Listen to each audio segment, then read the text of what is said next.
ফের অসুবিধার সম্মুখীন হতে চলেছে হাওড়া ডিভিশনের যাত্রীরা। পরিকাঠামো উন্নয়ন থেকে নিরাপত্তা সংক্রান্ত কাজের জন্য ট্রাফিক ব্লক রাখার সিদ্ধান্ত নেওয়া হয়েছে বলে জানা গিয়েছে।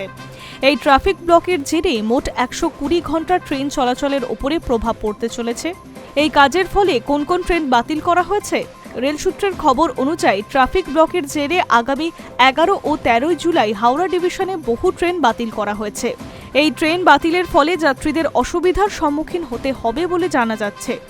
রেলের বিজ্ঞপ্তি অনুযায়ী বলা হয়েছে, হাওড়া ডিভিশনের বৈঁচি ও মগরা স্টেশনের বৈদ্যুতিক রক্ষণাবেক্ষণের কাজের জন্য 2 দিনের জন্য পাওয়ার ব্লক করা হবে। জানা যাচ্ছে ওই দুদিন 2:40 থেকে ভোর 4:40 পর্যন্ত অর্থাৎ 120 মিনিটের জন্য ট্রাফিক ও পাওয়ার ব্লক করা হবে। কি কি ট্রেন বাতিল থাকছে? বর্ধমান, হাওড়া ও ব্যান্ডেলে যে ট্রেনগুলি বাতিল থাকছে সেগুলো স্ক্রিনে দেওয়া হলো। রেলের তরফে আরও জানানো হয়েছে, এই কাজের ফলে 11 ও 12 জুলাই শিয়ালদা জয়নগর গঙ্গাসাগর এক্সপ্রেসকে 20 মিনিটের জন্য নিয়ন্ত্রণ করা হবে। High news network.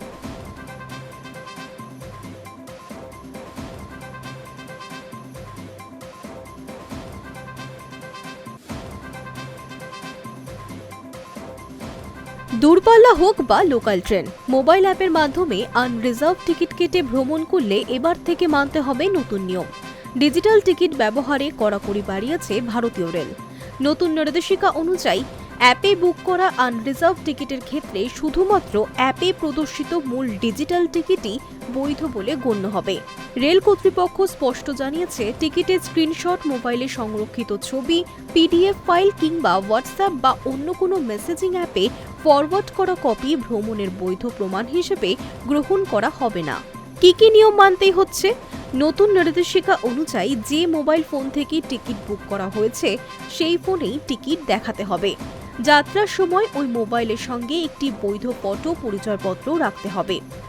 Unreserved digital ticket train ছাড়ার আগেই বুক করতে হবে, অর্থাৎ যে স্টেশন থেকে যাত্রী ট্রেনে উঠবেন সেই স্টেশন থেকে ট্রেন ছাড়ার পর টিকিট কাটলে তা আর বৈধ বলে গণ্য হবে না। কেন এমন সিদ্ধান্ত?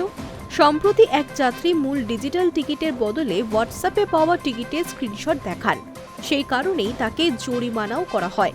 এই ঘটনার পর যাত্রীদের মধ্যে তৈরি হওয়া বিভ্রান্তি দূর করতে নতুন নির্দেশিকা জারি করেছে দক্ষিণ পূর্ব মধ্য রেল। রেলওয়ান অ্যাপ থেকে ইস্যু করা আনরিজার্ভ টিকিট শুধুমাত্র সেই মোবাইল ফোনেই বৈধ থাকবে যেখান থেকে টিকিট বুক করা হয়েছে।